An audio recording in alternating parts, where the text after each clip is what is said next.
Estudiantes de segundo grado de secundaria, es un gusto darles la bienvenida nuevamente a Aprende en Casa y saber que continúan adquiriendo nuevos conocimientos de cada una de las asignaturas que cursan en la escuela. Estas sesiones son una oportunidad para que descubran nuevas estrategias de aprendizaje y pongan en práctica sus habilidades escolares, además de valores como la paciencia y la tolerancia. Antes de iniciar, las y los invitamos a tener a la mano un lápiz y un cuaderno o una hoja para anotar las ideas principales que escuchen y las preguntas que les puedan surgir a lo largo de la sesión. Y posteriormente las integren a su carpeta de experiencias. Tengan presente que, al regresar a clases, presentarán esta carpeta a sus docentes, compañeras y compañeros. Dicho lo anterior, podemos entrar en materia. En esta sesión abordarán un tema de la asignatura de Historia. Seguramente alguna vez han escuchado que somos resultado del mestizaje y que nuestra cultura actual se formó a partir de la llegada de otras culturas que brindaron diversas aportaciones a la tradición de origen indígena. Muchas ideas surgen en torno al mestizaje. Sin embargo, también es muy interesante conocer las características de la vida cotidiana durante el virreinato, así como identificar la forma en que los españoles fueron conquistando el amplio territorio y cómo lo fueron organizando para administrarlo. En este proceso, dos instituciones fueron clave: los presidios y las misiones. Las y los invitamos a ver el siguiente video para que conozcan cómo se fue conformando el nuevo orden virreinal, particularmente en el norte de la Nueva España. Como recordarás, durante el siglo XVI los españoles expandieron sus dominios hacia el norte a través del camino de tierra adentro. Durante el siglo XVII, este camino se consolidó y amplió hasta Santa Fe en el actual Nuevo México. A diferencia de la fase anterior de colonización, en esta ruta la fundación de asentamientos españoles fue muy aislada. Los pocos presidios, haciendas, ranchos, pueblos de indios y villas se distribuyeron en un enorme territorio que tenía muy poco contacto con otras regiones de Nueva España. Es el presidio, uno de ellos es el presidio, que es una institución militar, una guarnición fuerte, un establecimiento militar donde estaba acantonada una tropa a cargo de un capitán. Habíamos dicho ya que estos núcleos militares que estaban dispuestos para la defensa de la población y sobre todo del tránsito de mercancías y minerales de las minas del norte, con el tiempo fueron evolucionando en pueblos, dado que los soldados, los que originalmente eran soldados, acababan por quedarse allí. Muchos de ellos llevaban a sus familias, se volvían agricultores, artesanos, y esto fue germen de poblaciones. La segunda institución importante en el proceso de poblamiento en el siglo XVII es la misión. La misión, y sobre todo en el caso de las misiones novohispanas, fueron un diseño particular de la Compañía de Jesús, de los jesuitas, que arrancan a principios del siglo XVII, sobre todo en la zona de Sinaloa, y consisten en una fundación, un establecimiento en torno a la iglesia de la misión y la casa del misionero, que va a ser el núcleo originario de población indígena. La función del misionero es persuadir, convencer a los indígenas del entorno, que habitualmente eran cazadores, recolectores y por tanto pues trashumantes, nómadas, de establecerse en un patrón fijo, de manera definitiva, en torno a esta iglesia y a esta casa misional, para convertirse en agricultores, para cultivar sus propios alimentos, para hacerse pastores, dueños de ganados y lo digo, poblar sobre una base estable en este sitio, ¿sí? Sin el concurso, sin la colaboración de estas dos instituciones, el presidio y la misión, el proceso de poblamiento del norte hubiera sido muy difícil, sino imposible. Ahora, en torno a la misión, que se vuelve una unidad no solamente de enseñanza religiosa, sino un centro de enseñanza civilizatoria, por así decirlo, se vuelve también una unidad productiva. Bajo la dirección del misionero, particularmente del jesuita, los indígenas cultivarán, tendrán tierras comunes, tendrán graneros comunes, a partir de las cuales alimentarse, o sea, para alimentar a la propia comunidad, pero los excedentes se empiezan a vender en los reales mineros y en las pequeñas poblaciones de españoles que se construyen en torno a los reales mineros. Por tanto, esto dará pie al establecimiento de poblaciones. Para impulsar su labor evangelizadora, en el norte de Nueva España, los frailes franciscanos instauraron los colegios apostólicos de propaganda FIDE, cuya misión era formar nuevos frailes a través de una estricta disciplina. Los evangelizadores partían a diversos puntos del norte del territorio con el objetivo de fundar nuevas misiones. Estos grupos que, ya lo dije, genéricamente se llamaban chichimecas, pero que en realidad eran diferentes naciones, así se les llamaba en aquel tiempo, guamares, pames, guachichiles, etc. Tenían una manera particular de vivir perfectamente adaptada al territorio que ocupaban. Vivían agrupados en lo que se llaman bandas o rancherías, eran grupos de varias familias y ocupaban territorios determinados sobre una base itinerante. Ocupaban un punto determinado en cierta estación del año. Una vez que los recursos provenientes de la recolección o la caza se agotaban en ese punto, establecían su ruta, seguían en el camino a ocupar otro paraje.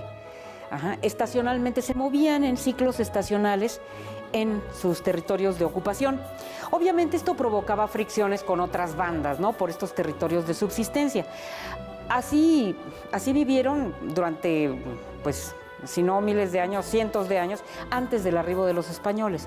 Ahora, en el momento de la llegada de los españoles, este ciclo vital perfectamente integrado con un medio ambiente pues relativamente hostil, no muy fértil, se ve alterado, porque el patrón de ocupación español es distinto. Obviamente no se trata de territorios de recorrido, sino de poblaciones estables, que van a ejercer presión sobre estas tierras antiguamente ocupadas por estos grupos de cazadores-recolectores.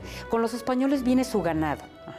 Y el ganado pues ocupa las tierras de estos grupos indígenas, se come los bastimentos que antes normalmente ellos ocupaban, pero los indígenas reconocen también en esta introducción ganadera pues un recurso de alimentación, y en vez de cazar liebres pues empiezan a flechar vacas, ¿no? Con el beneplácito obviamente de los españoles. Va a haber fricciones, pero también hay cambios de vida. Muy pronto los indígenas, que estos grupos chichimecas pues en realidad no se vestían, andaban desnudos, empiezan a reconocer las virtudes de la ropa, ¿no? Van a atacar los convoyes españoles para robar telas, ropas, comida, vacas, etcétera. Y esto va a modificar también con el tiempo su forma de vida. En esto que conocemos como la Guerra Chichimeca, que va de 1550 a 1590, pues no será la misma mentalidad del chichimeca de fines del siglo XVI que de mediados, que se enfrenta a los españoles, al otro que ya conoce, bueno, el uso de la sal para conservar los alimentos, el ponerse una ropa para protegerse del sol, el consumir pues carne de res en vez de lagartija. Todo esto va a modificar su patrón de vida. En muchos casos se incorpora a la misión porque sabe que ahí hay granos seguros. Dejarán de tener estos territorios de recorrido para acercarse cada vez más a los puntos de poblamiento español y asimilarse a esa forma de vida. Es importante que identifiquen que, si bien podemos hablar de la conquista en general, esta tomó formas diferentes de acuerdo con la región o regiones donde se llevó a cabo. Como pudieron observar en el video, la expansión española a través de presidios y misiones en el norte de la Nueva España tuvo sus particularidades, ya que se fue realizando con poblaciones aisladas. ¿Saben cuál era la función de los presidios y las misiones? ¿Cuál creen que haya funcionado mejor? ¿Y por qué? Resultaron muy significativas las tareas que realizaban las misiones, pues en muchas ocasiones lograron que los indígenas se establecieran de forma permanente en algunas comunidades. Y gracias a esos establecimientos se dio paso a unidades productivas, en las que se llevaron a cabo actividades agrícolas, ganaderas o mineras. Además, es interesante el papel que jugaron los evangelizadores para lograr pacificar al reino de la Nueva España, pues transformaron totalmente la forma en que vivían los grupos que habitaban estos territorios. Las y los invitamos a ver el siguiente segmento audiovisual para que conozcan más sobre la labor de los evangelizadores y las maneras en que lograron vincularse tan fuertemente con los indígenas. El proceso de evangelización, es decir, la enseñanza de la doctrina cristiana en la Nueva España, se realizó de manera gradual. Comenzó en el siglo XVI y finalizó a inicios del siglo XIX. Los religiosos trataron de desaparecer las creencias y prácticas religiosas de los indígenas para imponer la fe cristiana. De esta labor se encargaron los primeros frailes de las diversas órdenes religiosas, muchos de ellos humanistas y conocedores de diversas lenguas. ¿Cuáles fueron las principales estrategias de evangelización y qué respuesta obtuvieron de los indígenas? Veámoslo. Luego de la conquista de México Tenochtitlan, comenzó la llegada masiva de grupos religiosos de diversas órdenes mendicantes. En 1523 llegaron 3 franciscanos a la Nueva España a iniciar la misión evangelizadora. Y en 1524 arribaron 12 frailes más de la misma orden. 2 años más tarde, en 1526, llegaron los dominicos, en 1533 los agustinos y en 1572 los jesuitas. Los frailes argumentaban que su objetivo era convertir a los naturales al cristianismo para salvar sus almas. Para los indígenas, esto implicaba cambiar a sus deidades por un solo Dios y modificar sus prácticas religiosas. Al inicio de la evangelización, los frailes se centraron en el estudio y aprendizaje de las lenguas indígenas y en la enseñanza del español y latín, por lo que generaron manuales y catecismos bilingües o multilingües. Las pinturas, grabados e ilustraciones fueron los que más éxito tuvieron debido a su uso tradicional en la transmisión de saberes, por lo que se crearon documentos con características similares, como el Padre Nuestro. También realizaron representaciones teatrales, composiciones musicales y otras prácticas artísticas. Para poder evangelizar, los frailes se apoyaron en los encomenderos y los caciques o señores que seguían gobernando.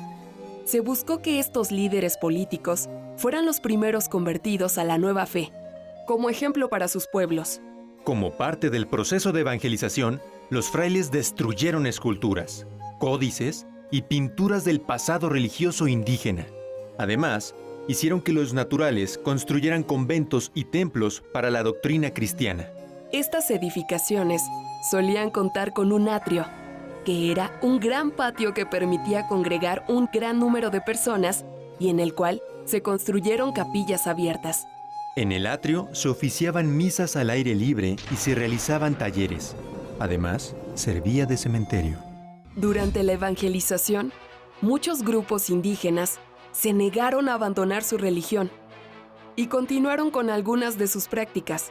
Los franciscanos prohibieron todo culto público y persiguieron a todo aquel que practicara la antigua religión, calificada por ellos como demoníaca. Para evitar el castigo, los naturales que quisieron continuar con sus prácticas ancestrales se vieron obligados a hacerlo en lugares apartados y secretos, como grutas o montañas. También tuvieron que esconder sus deidades y objetos sagrados a fin de resguardarlos. Además, tanto evangelizadores como indígenas se interesaron en adelantar o atrasar fechas de festividades cristianas, para hacerlas coincidir con las fiestas nativas. Con el paso del tiempo, esto dio origen a nuevas prácticas y festividades religiosas que se caracterizaron por fusionar elementos de las religiones mesoamericanas con el cristianismo.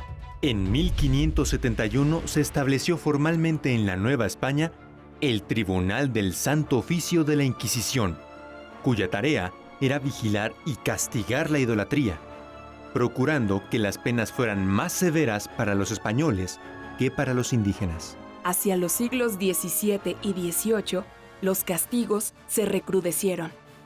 Aún así, no todas las prácticas de la antigua religión desaparecieron, se fusionaron con el cristianismo. El proceso de evangelización no fue totalmente pacífico. Existió resistencia por parte de grupos indígenas que, escondidas, siguieron con sus prácticas religiosas, en tanto que la Iglesia Católica recurrió a métodos de castigo. Todo ese proceso se prolongó durante siglos y propició el nacimiento de nuevas prácticas y festividades religiosas. En la actualidad, ¿qué elementos cristianos y prehispánicos puedes distinguir en las prácticas religiosas de tu comunidad? ¿Qué les pareció el video? ¿Conocían todos esos datos sobre la presencia de diferentes grupos de evangelizadores? ¿Sabían sobre todas las formas que diseñaron para que los indígenas se convirtieran al cristianismo? Recuerden que un elemento fundamental en la vida en la Nueva España fue la religión católica. Por eso los frailes tuvieron un papel tan importante en el proceso de conquista. Los frailes ayudaron mucho a los conquistadores para poder llegar a zonas muy alejadas y no solo participaron en la conversión de los indígenas pobres, sino que también se encargaron de la educación de los indígenas que pertenecían a la nobleza. Y por supuesto, ayudaron en la educación de los hijos de los españoles. Cabe resaltar que el proceso de evangelización no fue nada sencillo, pues no todos los indígenas aceptaron dejar sus creencias para iniciar nuevas prácticas religiosas y algunos se escondieron para seguir con su religión, arriesgándose a severos castigos. Los evangelizadores contaron con el apoyo de encomenderos y caciques para llevar a cabo esta tarea que lamentablemente en ocasiones fue muy violenta. ¿Cuál consideran que fue el objetivo de la evangelización? Las y los invitamos a señalar los medios que se utilizaron para llevarla a cabo. Acompáñenos a ver el siguiente fragmento audiovisual para que identifiquen cómo se organizó la posesión de la tierra, particularmente a través de las haciendas.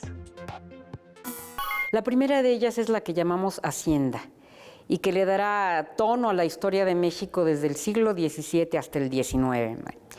La hacienda es, en principio, una propiedad particular de gran extensión y se dedicaba a diversos fines. Hubo las llamadas haciendas de beneficio o haciendas mineras, que eran grandes construcciones con una extensión variable de tierra dedicada a la refinación de minerales, ¿no? Hubo también otros dos tipos de hacienda. La hacienda agrícola, que será la que aprovisione de cereales, de bastimentos, alimentos a los reales mineros. Incluía grandes extensiones territoriales con mano de obra en general indígena, aunque también había mano de obra esclava en ellas, mano de obra de población negra traída del África. Y lo dije, estas estaban dirigidas a proveer a los centros mineros y a las poblaciones que iban surgiendo en el norte de cereales, sobre todo maíz y trigo, del cual los españoles no llegaron a prescindir jamás. Aunque hubo algunas también dedicadas, aunque pocas, en el norte, hacia Coahuila y demás, a la producción de vides, vinos, fueron las menos. Y la última es la hacienda ganadera, o sea, la gran casa con tremendas extensiones en el norte ilimitado, dedicadas a la ganadería de ganado mayor, o sea, el ganado bovino, y ganado menor, reses cabras y ovejas, ¿no? Esa fue la institución de la hacienda, en general en manos de un propietario, cuyos propietarios no residían habitualmente en la gran casa, tenían un cuerpo de administradores y empleados que se hacían cargo de las cuentas, y los trabajadores, que en muchos casos provenían de los pueblos indígenas vecinos, y aportaban mano de obra asalariada. Con el tiempo el sistema se haría cada vez más opresivo, pero el germen de la hacienda se ubica en el siglo XVII. Paralelamente con la hacienda habrá una unidad productiva menor que es el rancho o la ranchería, y que son trabajadores libres, no asalariados, no relacionados con la hacienda, pequeños aparceros que consiguen su propiedad y ellos mismos se hacen cargo del cultivo de sus tierras o de sus propios ganados. Todo esto dará tono y dará color al poblamiento del norte y estas unidades productivas que pervivirán como parte de la característica de la historia del norte novohispano. Muchas de las haciendas del norte de Nueva España fueron importantes centros agrícolas y ganaderos en donde se cultivaba trigo, maíz, garbanzos, chile, entre otros productos. En algunas, además del ganado tradicional, se criaban toros de lidia y caballos de raza para la arriería. Los propietarios vivían en la llamada Casa Grande, mientras los trabajadores habitaban pequeñas chozas cerca de sus lugares de trabajo. ¿Qué les pareció? ¿Sabían cómo fue la conquista y la posterior organización virreinal del norte del país? Ahora saben que la sociedad virreinal estuvo fuertemente dividida en grupos sociales y que cada uno tenía funciones específicas. Además que en el caso del norte se buscó que la población trabajara en las tierras para volverlas productivas. No olviden que el estilo de vida de toda la población se modificó. Comenzaron a probar alimentos nuevos, llegaron animales desconocidos y todo se fue volviendo parte de la vida cotidiana de aquella época.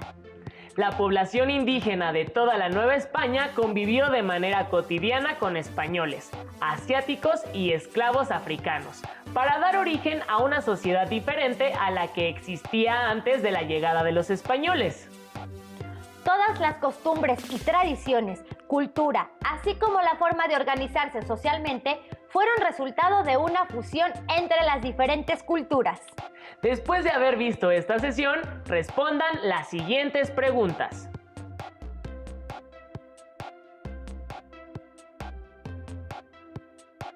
¿Cuál fue la importancia de los presidios y de las misiones en la colonización del norte novohispano?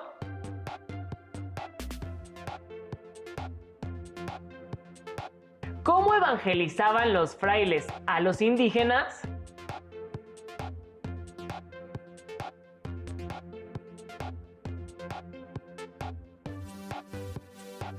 ¿Cómo estaban organizadas las haciendas y qué actividades se realizaban en ellas?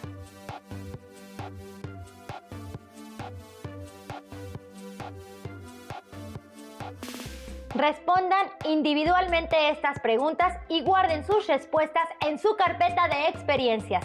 Recuerden que la mostrarán a su maestra o maestro y a sus compañeras y compañeros cuando regresen a clases. Les recomendamos consultar el libro Huesos de lagartija, de Federico Navarrete. A través de él conocerán la historia de un pequeño niño mexica que vivió el proceso de conquista, así como la forma en que cambió su vida bajo la autoridad de los españoles. Con esto llegamos al final de esta sesión. Esperamos que les haya sido útil para continuar sus estudios desde casa. Recuerden seguir las recomendaciones de las autoridades en materia de salud, como quedarse en casa y lavarse constantemente las manos. Actualmente deben de cuidar de ustedes y practicar valores como la solidaridad con las personas que les rodean, porque necesitan de ustedes más que nunca. Las y los esperamos en el siguiente programa de la asignatura de Historia para segundo grado de secundaria. Mientras tanto, continúen con la programación de Aprende en Casa. ¡Hasta pronto!